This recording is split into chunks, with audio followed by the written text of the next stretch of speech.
Најважните аспекти се следните и тука нема да отстапиме 1 милиметар и зашто сметаме дека нема дело.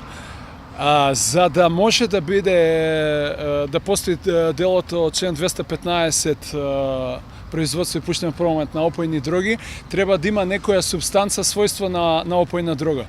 Ако таа субстанца не е утврдена во конкретниот случај марихуана, дека има тетрахидроканабиол, се работи за див коноп, кој што е во цела Македонија распространет.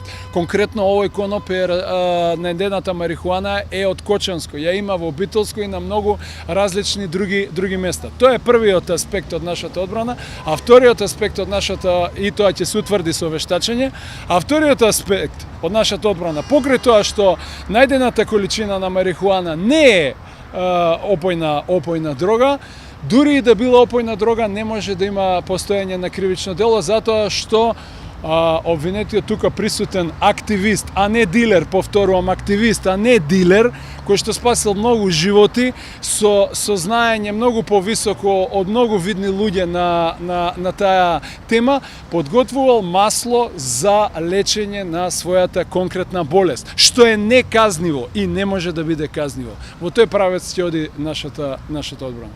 Која била целта на маслото?